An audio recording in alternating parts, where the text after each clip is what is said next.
नौजवान था और यतीम भी था। शौक बन गया दीन पढ़ने का। मोहल्लेदार इलाके वाले कहने लगे कहाँ से कमाएगा, ना बाप है, ना माँ है, ना घर है, कहाँ से। हजरत रूमी कहते हैं नौजवान ने जंगल में झोंपड़ी लगा ली। वहाँ वो सुबह मदरसे जाता, शाम को जंगल में रहता, वहाँ अल्लाह अल्लाह करता, सबक याद करता। एक दिन बादशाह की बेटी रास्ता भूल गई, जंगल में आई सहेलियों के साथ, बॉडीगार्ड भी साथ थे, पर रास्ता भूल गई। खोती खोती शाम हो गई, ऐसी खोई कि जब रात गहरी हो गई तो आके उस नौजवान के पास रुकी और चिल्लाने लगी। शेर के दहाड़ने की आवाज आती है, भेड़िए के बोलने की आवाज आती है। नौजवान अकेला, सहेलियां बिछड़ गई, गार्ड बिछड़ गए। कहने लगी मैं परेशान हूँ, मुझे जगह मिल जाएगी। नौजवान कहता मैंने शहजादी देखी और मुझे भी पता था कि घर एक ही है और आग को अंदर से दरवाजा भी बंद करना पड़ता है, जंगल जानवर भी आ जाते। कहते मेरी छोटी सी कुटिया में, झोंपड़ी में वो आई, रो के कहने लगी सहारा कोई नहीं, अगर मैं पीछे निकलूंगी तो भेड़िए खा जाएगा।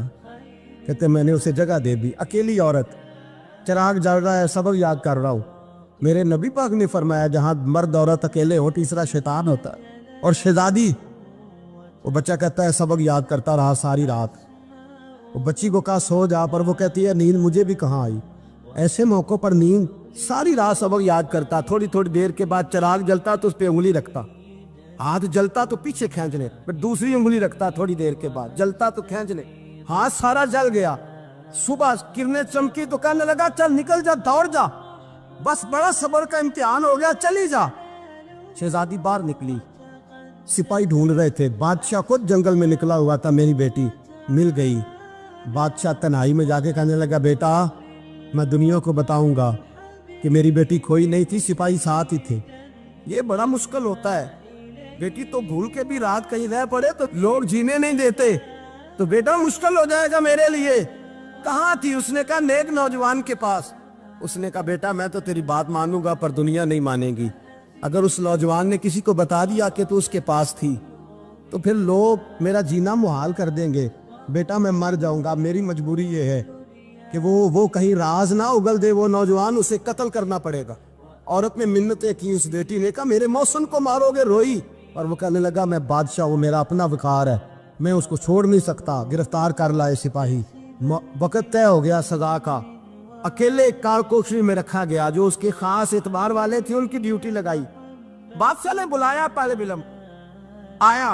औरत कहने लगी, बेटी कहने लगी एक दफा तो बुलाओ ना, एक सवाल बस पर्दे में रह के पूछना है और फिर जो आपका जी चाहे, मेरे मौसम को मारना तो है, तो मर्जी आपकी। सामने खड़ा किया नौजवान, पर्दे के पीछे औरत खड़ी हो गई। बादशाह बीच बैठ गया।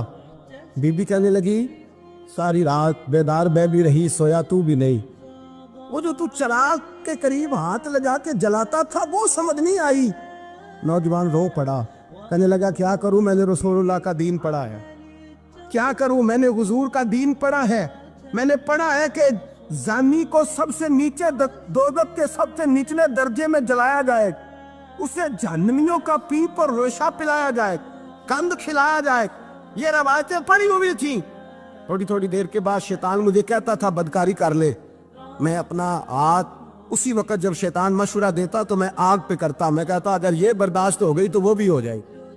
जब हाथ जलता तो मैं समझ जाता नहीं तुझसे तो ये नहीं बर्दाश्त होती तो वो कैसे होगी। फिर मुझे शैतान मशवरा देता कोई देख नहीं रहा तो बुलाने नहीं गया, खुद आई, मैं दूसरी उंगली लगा देता। मैंने हाथ जलाया और मैं समझ गया जब छोटे से चिराग की इतनी सी शमा की आग नहीं बर्दाश्त होती तो दोज़ख कैसे बर्दाश्त होगी। कहता मैं बाज आया। बादशाह ने ये कहानी सुनी, लफ्ज सुने तो चीख मार के रोया। कहने लगा ओ तालिब इल्म, तू तो मेरे नबी का सच्चा गुलाम है और मेरे रसूल के जो सच्चे गुलाम होते हैं उन्हें फांसियां नहीं दी जाती, उन्हें तख्त पर बिठाया जाता है। अब तुझे सजा नहीं होगी बल्कि मैं अपनी बेटी का निकाह तेरे साथ करूंगा और मेरे बाद इस सल्तनत का बादशाह भी तू ही बनेगा। अब वो नौजवान वहां नारे लगा रहा है, कहता लोगों तुम मुझे कहते थे दीन से क्या मिलता है, दीन से तो अल्लाह तख्त व ताज भी अता फरमा देता है। अगर नौजवान शर्म व हया वाले बन के रहे अल्लाह सारी इज्जतें दे देगा। देखे ना अल्लाह के फजल से इज्जत मिलती है और जब कोई इज्जतदारों जैसा काम ही ना करे। एक बात और अर्ज करनी है पर वक्त थोड़ा रह गया। जवानों, मैं ना जब कभी परेशान होता हूँ ना तो मैं ये वाली बात खोल के पढ़ता हूँ। वाला ये बात ढारस बनाती है, ढारस توانائی دیتی ہے, پورا مضمون باندھا ہے. اعلیٰ حضرت کہتے ہیں بیروپیہ تھا, مداری, روپ بدل بدل کے دکھایا کرتا تھا, بادشاہوں سے انعام لیتا تھا. ایک دن اورنگزیب عالمگیر کے پاس آ گیا, کہنے لگا میں روپ بدلوں گا, اگر آپ پہچان نہ سکے تو میں انعام لوں گا. آپ نے فرمایا میں کوئی ایسے ویسا بادشاہ نہیں, کہا مجھے دھوکہ دینا مشکل ہے. کہا نہیں, میں روپ بدلوں گا. حضرت اورنگزیب عالمگیر بڑے نیک بادشاہ گزرے, بڑے پرہیزگار. وہ بیروپیہ کہنے لگا میں روپ بدلوں گا, آپ نہیں پہچان سکیں گے. فرمایا چل جتنا تیرے اندر زور ہے لگا لے. حضرت نے اعلان کیا کہ میں نے فوجی بھرتی کر دیں, 2 ماہ کے بعد ٹیسٹ ہوگا. وہ 2 مہینے دوڑتا رہا, رنگ روپ بناتا رہا, آیا ٹیسٹ دینے, 2-3 سپاہیوں کا امتحان لیا. اس کی باری آئی تو 10 روپے دیے, کہنے لگے تیرے آنے جانے کا کرایہ میں نے تجھے پہچان لیا ہے. کچھ دنوں کے بعد جانے لگے سفر پر, تو بھکاری آ گئے خیرات مانگنے. اس نے بھی سارے منہ پر سیاہی مال لی, کپڑے پھاڑ لیے, سر کے بال مڈا لیے, پگے تک کٹا لی, بدرنگ ہو کے آیا. کاسا آگے کیا تو حضرت نے 10 روپے ڈالے, کہنے لگے تیرے آنے جانے کا کرایہ میں نے پہچان لیا ہے. کچھ دن گزرے تو ٹیچر کی ضرورت تھی. اس نے منہ سے بڑی کر لی, داڑھی نکلی لگا لی, سر پہ جنا کیپ پہن لی, ایک شیروانی لے لی اور ہاتھ میں چھڑی پکڑ کے آیا. کہنے لگا میں استاد ہوں, 2-4 بندوں کا امتحان لیا, اس کی باری آئی تو 5 روپے دیے, 10 روپے دیے, کا تیرا کرایہ میں نے پہچان لیا. 2 سال گزر گئے. وہ جب بھی آتا حضرت پہچان لیتے. ایک دن سفر پہ جا رہے تھے, بہت بڑا لشکر تھا, جہاد کرنے جا رہے تھے اورنگزیب عالمگیر. تو دیکھا ایک پہاڑی ہے, پہاڑی پہ لوگ جا بھی رہے ہیں آ بھی رہے. اورنگزیب عالمگیر پوچھنے لگے یہاں کیا ہے؟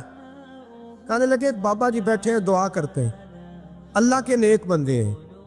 اورنگزیب کہنے لگے یار پرانے لوگ سارے ہی اللہ والوں کو مانتے, یہ بھی مصیبت آئی ہے جتنی نہیں آئی ہے, سارے لوگ ہی مانتے. کہنے لگے ذرا میں دعا نہ کرا لوں, بچے کام جا رہا ہوں.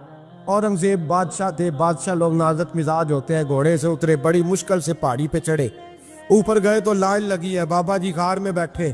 کہنے لگے میں نے ملنا, میں اورنگزیب ہوں. انہوں نے کہا ہمارا بابا اس طرح کا پیر نہیں کہ امیر آئے تو رنگ اور ہو, غریب آئے تو اور ہو, یہاں اگر ملنا ہے تو لائن میں لگ جاؤ, سب ایک جیسے. اب لائن میں کھڑے ہو گئے, 50 آدمی آگے تھے, کہتے ہیں 51واں نمبر تھا. تھک گیا دھوپ میں کھڑا کھڑا. جب میں پہنچا غار کے دہانے تو میں نے بابا جی کے چہرے پہ نظر ڈالی تو بڑا نورانی چہرہ, بڑی خوبصورت لب و لہجہ. میں نے کہا میرے جیسا آدمی بھی پگڑی باندھ لے تو اچھا لگنے لگ جاتا ہے, بڑا خوبصورت انداز. کہتے ہیں میں ان کے پاس اتحیات کی حالت میں بیٹھ گیا. میں نے کہا حضور میں جا رہا ہوں جہاد کرنے, دعا کرنا. بزرگوں نے ہاتھ اٹھائے, اللہ اس کی مدد فرما, دین کو غلبہ عطا فرما, اسے دین کا سچا پکا سپاہی بنا. پھر تھپکی دی, 2-4 نصیحتیں نکال ڈالی. دیکھنا ظلم نہ کرنا, زیادتی نہ کرنا, جب تم جیت کر نہ کرنا, غرور نہ کرنا. نصیحتیں بھی کر دی. کہتے ہیں اب جب میں اٹھا تو 2-4 دینار بطور نذرانہ مسلح کے نیچے رکھے, اور الٹے قدم جب میں غار سے اترا انہوں نے رومال جھاڑا اور اٹھ کے کھڑے ہو گئے. کہنے لگے آج نہیں تو نے پہچانا, آج نہیں تو نے پہچانا, میرا انعام بنتا ہے, آج نہیں پہچانا, لا پیسے. اورنگزیب کہنے لگا یار تو نے حد کر دی, کہاں چڑھا کہاں کھڑا رہا, دھوپ میں تھک گیا, کمال کر دی بھائی تو نے. بتا تو کیا لے گا, اب تو جلدی بتا, وہ کتنے لوگ پیچھے دھوپ میں کھڑے ہیں, لشکر سارا کھڑا ہے, کیا لے گا؟ اس نے کہا سب سے قیمتی ہیرے وہ ہے جو تیرے سر کے تاج میں لگے ہوئے, مجھے تیرا تاج چاہیے. او بھائیو سننا اور یاد رکھنا, میرے اعلیٰ حضرت کہتے ہیں بادشاہ نے سر کے اوپر سے تاج اتارا, بہروپیے کے قدموں میں رکھا اور کہنے لگے یہ لے, اور یہ تو تیرا مانگنے پر میں نے دیا ہے نا, میں واپس آتا ہوں تو آنا میں اپنی مرضی سے بھی تجھے دوں گا. تو نے اورنگزیب جیسے بندے کو دھوکہ دیا, آنا میں اس وقت بھی دوں گا. وہ دے کر بس بات ختم ہو گئی, حق ہو گئی. دے کر کہتے ہیں جب میں پلٹا نا واپس, بہروپیے نے آواز دی بادشاہ ٹھہر جا. تو میں نے پلٹ کے دیکھا تو کہنے لگے یہ اپنا تاج لے جا, اٹھا اور لے جا. میں نے کہا 2 سال بیت گئے تجھے محنت کرتے, آج قابو آیا تو لے جاؤ. کہنے لگا لے جا, مسئلہ سمجھ میں آ گیا.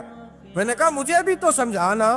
کہتے ہیں وہ پھوٹ پھوٹ کے رویا, اس کی آنکھیں برس پڑی, سیلاب کی طرح آنسو بہہ نکلے, تڑپا اور رو کے کہنے لگا بادشاہ میں نے جھوٹ موٹ رسول اللہ کی غلامی اختیار کی تھی, جھوٹ موٹ کی داڑھی, جھوٹ موٹ کی پگڑی, جھوٹ موٹ کا فقر, میں نے جھوٹ موٹ نبی پاک کا لباس پہنا ہے, تو تیرے جیسے بادشاہوں کے تاج میرے قدموں میں آ گئے ہیں. अगर मैं सचमुच रसूलुल्लाह का गुलाम बनूंगा तो अल्लाह क्या कुछ अता फरमाए, अल्लाह कितनी नेमतों से नवाजे। मेरे आला क्या फरमाते हैं, आला हज़रत फरमाते हैं फरिश्ते भी करते हैं ताज़ीम मेरी। कौन जी? अल्लाह। ऐसा अकीदा भी कम मिलेगा जो बरेली के इमाम का अकीदा है, ऐसा भी कम। कहते हैं फरिश्ते भी करते हैं ताज़ीम मेरी। क्यों?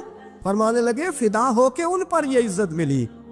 बगदाद के एक दरवेश आलिम थे, तो वो जब भी नमाज पढ़ाते ना तो किसी ताजर की 2 बीवियों के बारे में दुआ मांगते। तवज्जो है मेरी बात पर? नमाज पढ़ाते तो कहते अल्लाह उस ताजर की 2 बीवियों को अपनी खास रहमतें अता फरमा। एक दिन लोग उनके गिर्द इकट्ठे हो गए, कहने लगे बाबा जी बताएं तो सही वो बीवियां कौन थी जिनके लिए आप दुआ मांगते? तो फरमाने लगे मेरे शहर का एक ताजर था, बहुत बड़ा ताजर था, मालदार था पर बे औलाद था। उसे बगदाद से मुल्क के शाम जाना पड़ता था तिजारत करने, और कई कई महीने उसे शाम के मुल्क में रहना पड़ता था। उसने इस तरह किया कि वहां भी एक शादी कर ली। तो जो है ना मेरी बात पर, क्या कर लिया उसने? दूसरी शादी करना मर्द के लिए जायज़ है, तीसरी करना भी, चौथी करना भी भैया के वक्त, मगर अगर इंसाफ कर सके तो। अगर चारों में हम ना आधा मसला सुनते हैं और आधा ही बयान करते हैं, अगर इंसाफ ना कर सके फिर उसके लिए 4 जायज़, फिर वो एक ही रखेगा। तो अजीज दोस्त, दूसरा निकाह कर लिया, शादी हो गई। अब वो वहां कुछ ज्यादा वक्त गुजारने लगा, मालदार आदमी था, बीवी को मकान भी लेके दे दिया। अब वो देर से आता वापिस, और जब आता भी तो उसके वो वाले अंदाज ना होते जो पहले हुआ करते थे। अब बीवी से बड़ा जासूस भी कोई नहीं होता, उसको तो पहले पता चल जाता है कि माजरा क्या है, उसे बड़ी खबर होती है। तो उसने महसूस कर लिया कि बदले बदले से मेरी सरकार नजर आते। वो कहने लगी अब के जब आता जाता है तो इसके हालात कुछ बदले बदले से हैं, माहौल कुछ और है। उसने एक बूढ़ा आदमी जो उसका अजीज भी था और समझदार भी था उसको तैयार किया। कहने लगी अब के जब मुल्क के शाम जाए ना तो इसका पीछा करना और खबर करना कि कहाँ रहता है, कहाँ जाता है, क्या करता है। वो बूढ़े बुजुर्ग जो थे वो खातून के कहने पर कुछ उसने किराया भी दिया। वो उस ताजर के पीछे गए और वापस आके खबर दी। कहने लगे कि ये तो 2-3 साल बीत गए, इसने वहां भी शादी की हुई है, तुझे बताया ही नहीं। बीवी बड़ी समझदार थी, हौसला मंद, जीरत, उसने शोर नहीं मचाया। उसने कहा कि मैं ना अब जब आएगा ना तो तरीके से बात करूंगी और पूछूंगी कि ऐसा क्यों किया। और ये भी उसने आके बताया कि अगर तेरे साथ निकाह के बाद उसे औलाद नहीं मिली तो औलाद वहां भी कोई नहीं, कि मुकम्मल तफसीलात। अब जब इस दफा खामंद आया तो आते ही वो बीमार हो गया, कमजोर होने लगा। अब खातून ने मुनासिब नहीं समझा कि आते ही धड़ाम से मैं उसके सर पर ये ठोड़ दूं कि तूने निकाह किया हुआ है और मुझे बताया नहीं। वो जरा तसल्ली में रही, कुछ वो बीमार था, हौसला रखा, खिदमत करती रही। कुछ दिन गुजरे तो वो ताजर इंतकाल कर गया, फौत हो गया। अब राज खोल न सका, इद्दत गुजारी, और जब सारा माल जमा किया ना तो अशरफियों की बोरियां भर गई। सारा माल उस बीबी का, 4 बोरियों में अशरफियां, 4। यहां तो पेट का दोज़ख है, माज अल्लाह भरता ही नहीं। हाल में मजीद, हाल में मजीद। वो जो कहते थे ना कि बस बाहर चला जाऊं और बाहर मैं कुछ थोड़े से पैसे कमा के 2-3 साल में लौट आऊंगा, फिर यहाँ आके कोई कारोबार करूंगा, वो गए हैं तो वापिस नहीं आए। वो जो कहते थे ना बस मैंने इतना सा कारोबार करना है कि मकान बन जाए, उन्होंने 4 मकान भी बना लिए हैं, लेकिन ब्रेक हल में मजीद की दौड़ है। अब 4 बोरियां उस औरत ने छुपाए रखी। कोई बंदा नहीं जानता बगदाद में कि मुल्क के शाम में ताजर की दूसरी बीवी भी है। जब वो फारिग हुई तो उसने उस बूढ़े जासूस को फिर बुलाया और 2 बोरियां ऊंट पे रखी, खुद भी साथ बैठी और मुल्क के शाम गई। अल्लाह अकबर। वो बुजुर्ग कहते हैं मैं ऐसे नहीं दुआ करता। उसको जाके कहने लगी मैं अकेली वारिस नहीं हूँ, आधे की वारिस तू भी है। मैं अकेली वारिस नहीं, ये तक़सीम विरासत है, आधी की वारिस तू भी है। तो रख अपने पैसे, मुझे पता है उसने निकाह किया था पर मुझे बताया नहीं था, तो रख अपने पैसे, मैं तुझे दे रही हूँ, आधे तेरे हैं आधे मेरे हैं। उसने नजर उठाई तो रो पड़ी, कहने लगी नहीं अब ये सारे तेरे ही हैं। اگر تو اللہ سے ڈرتی ہے تو میں بھی رب سے ڈرتی ہوں، اگر تو مصطفیٰ کریم کا کلمہ پڑھتی ہے تو میں بھی اسی نبی کی ماننے والی ہوں۔ کہا بات کیا ہے، میرا کیوں ہے سارا؟ تو وہ خاتون کہنے لگی وہ 2 سال 3 سال سے میرے ساتھ نکاح تھا، اور اس نے بتایا تھا مجھے کہ میری بیوی بھی ہے، اور میں غریب تھی تو میرے والدین کو بھی بتایا تھا کہ میری دوسری شادی ہے۔ یہ مکان اس نے مجھے لے کے دیا تھا، میرے تمام اخراجات وہ پورے کرتا تھا، نان و نفقہ کا خیال رکھتا تھا، لیکن اب کہ جب وہ آیا تو وہ بیمار تھا۔ اس نے مجھے بتایا کہ مجھے طبیب نے بتایا ہے کہ میں شدید بیمار ہوں، شاید بچ نہ سکوں۔ تو کہنے لگی وہ مجھے کئی لاکھ روپے بھی دے گیا، اور جاتے دفعہ مجھے طلاق بھی دے گیا، فارغ کر گیا۔ کہنے لگا تو جہاں چاہے میرے بعد نکاح کر سکتی ہے، اور کہنے لگا میں چاہتا تھا پہلی بیوی کو بتا دوں، موقع نہیں بنا، اور اس کا دل نہ ٹوٹے، بتا نہیں پایا، لہذا وہ مجھے ڈھیر سارے پیسے دے چکا ہے، سارا میرا حصہ مجھے پہلے سے دے چکا ہے۔ میری بہن اب یہ 4 بوریوں میں سے 2 میری نہیں بلکہ 4 کی 4 ہی تیری ہے، تو ہی اس کی حقدار ہے۔ تو بزرگ کہتے ہیں مجھے بتاؤ جن کے اندر اس قسم کے تقوی کی جھلک ہو ان کے لیے ہر نماز کے بعد دعا مانگنی چاہیے کہ نہیں مانگنی چاہیے؟ حضرت عمر کے زمانے میں نا ایک نوجوان تھا، نیک تھا، مسجد جایا کرتا تھا رات کو، تو مسجد جا رہا تھا تو رستے میں ایک عورت نے دعوت گناہ دی، ابن عساکر نے اس کو لکھا ہے۔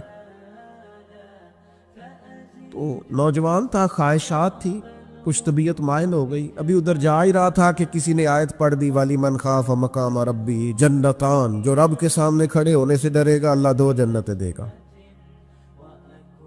واقعی ڈر گیا، وہ واقعی ڈر گیا، اتنا ڈرا کہ بے ہوش ہو کے گر پڑا۔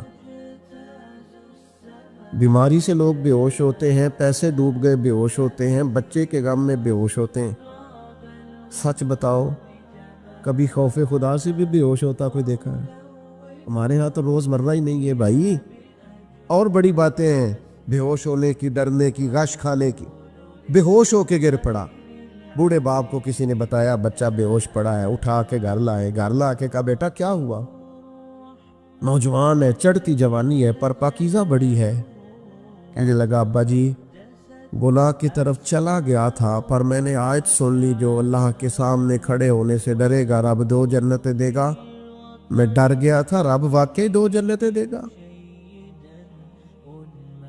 باپ رو پڑے، ابا جی کی آنکھوں میں آنسو آئے، اور کہا پتر اللہ بڑا مہربان ہے، اس کے وعدے سچے ہیں، واقعی 2 جنتیں دے گا۔ اس نے پھر ایک چیخ ماری، اور اس طرح کی ماری کہ اس کی روح ہی پرواز کر گئی، روح ہی پرواز کر۔ کشتگان خنجر تسلیم را، عشق کی خنجر سے قتل ہو گئے لوگ۔ صبح حضرت عمر کو پتا چلا کہ انہوں نے تو رات جنازہ بھی پڑھ دیا، تدفین بھی کر دی۔ جناب عمر فرمانے لگے اتنا نیک نوجوان خوف خدا سے دنیا سے چلا گیا، مجھے کیوں نہیں بلایا، میں جنازہ پڑھتا۔ فاروق اعظم فرما رہے ہیں میرا شوق تھا میں اس کا جنازہ پڑھتا، کہ حضور